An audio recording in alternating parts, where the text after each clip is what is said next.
Barnard, thank you so much for joining the show. My pleasure to be with you today. So, to begin with, could you explain the relationship between brain and food?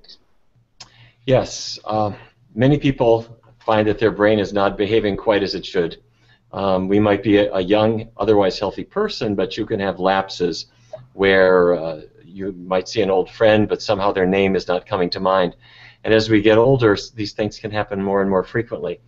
But then toward the end of life, we see Alzheimer's disease, which is an epidemic now, particularly in the United States, but it's also spreading to many other countries. It's always been there to a degree, but it's increasing quite dramatically. And the question is, why is this happening? And first, just so that we're all on the same page, the word dementia is the word that refers to the loss of mental faculties that we see very commonly. And the most common form is Alzheimer's disease. But dementia could also be caused by a stroke, for example, or other conditions. But with regard to Alzheimer's disease, some researchers in Chicago, affiliated with Rush University, set out on an interesting research study back in 1993. They tracked what people in Chicago were eating. And after 10 years, they published some really quite striking findings that I am sorry to say challenged much of my own breakfast, because I grew up in North Dakota, which is in the extreme northern part of the United States, right up near Canada. And every morning as a child I ate bacon and eggs, and it was the diet that included lots of meat and cheese and that sort of thing. Well, the Chicago researchers discovered that the people who ate the most of a particular kind of fat, called saturated fat, had about 3 times the risk of developing Alzheimer's disease compared to people who generally avoided saturated fat. Well, what foods bring us saturated fat? It's in meat. It's also in dairy products like milk and butter and cheese, even more than in meat. It's also in eggs. But they didn't stop there.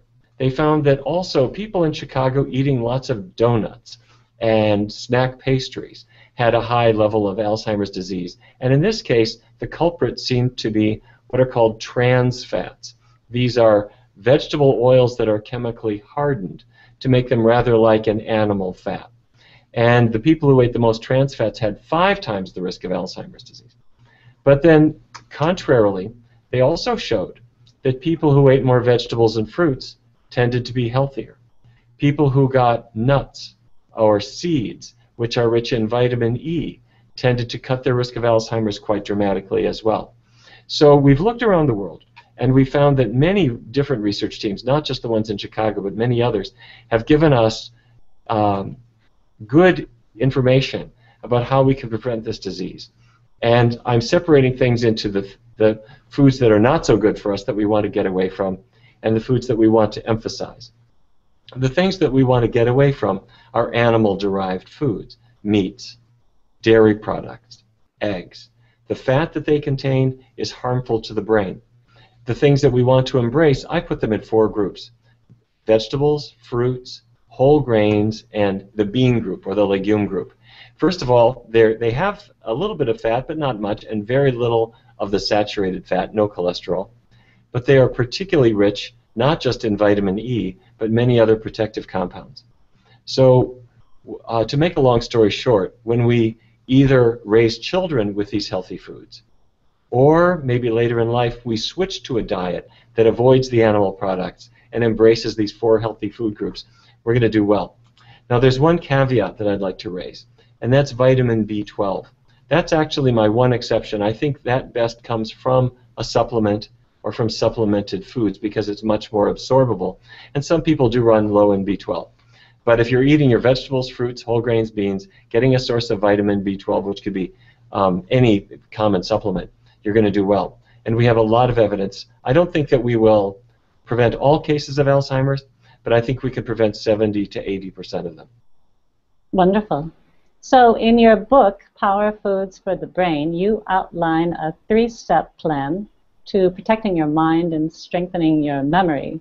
I know that beyond the right foods, there were 2 other steps there. Could you quickly summarize for us? Yeah, it's also important to exercise the brain. And Dr. Newberg was mentioning this a little bit. Physical exercise and cognitive exercises are both important. At the University of Illinois, they dealt with the physical side. They asked a group of adults to take a brisk walk 3 times a week, and they showed that over time it actually reversed brain shrinkage. Now, that's an interesting possibility, but we have MRI evidence that it indeed does work, particularly for the part of the brain called the hippocampus, which is central to memory. And the memory of these individuals improved over time. And they introduced the brisk walk in a very easy way. They said go for a 10-minute walk 3 times a week. And anybody can do that. So then they said next week go for a 15-minute walk 3 times a week. And the week after that, 20 minutes. And once they got up to a 40-minute walk 3 times a week, that was the level shown to reverse brain shrinkage. Now, cognitive exercises have been interesting too. And one of the best is language. People in Canada who have one language, well, they tend to lose their brain function a little faster. People who have 2 languages tend to do better. They delay cognitive decline. 3 languages, even better. Now, it's no good to have learned a language in high school. What matters is using it now, because that keeps the brain active. It's also important to stop exercising. Sleep rests the brain and allows the brain to recover so that we can remember things, file things away appropriately, and regain emotional control. So those are important. So step 1, healthy food. Step 2, good exercise. Step 3, look out for certain brain threats. I am sorry to say that in America, when you turn on the TV, half the commercials are for medication. And that's frankly because Americans are eating so many foods that make them ill that they need a pill to bring their cholesterol down, which they wouldn't need if they would follow a vegetarian diet. They need a pill to bring their blood pressure down. They need something to get their diabetes back under control, and they're taking medications for sexual potency. All of these things, I have to say, if people would eat a healthy diet, they wouldn't need 99% of these medications that they are taking. But the problem is that medications have side effects. Even Lipitor, which is a very commonly prescribed cholesterol medication, and it's effective. It lowers cholesterol, but it has as a rare side effect quite severe memory problems. Not just Lipitor, but other drugs of the same statin class. So our message is, number 1, if a person has an acute brain problem, we march to the medicine cabinet and see what's in there, because that can often be the answer. Sometimes 2 or 3 medications adding together.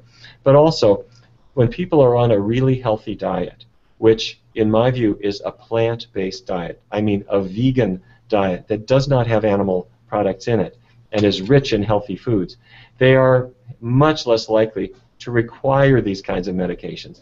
So right now in the United States and in many other countries, conventional medicine means you give a person a prescription for their cholesterol, and a diet change is alternative. Well, that should be switched around so that the diet change is conventional medicine and a prescription is used as an alternative when it's necessary.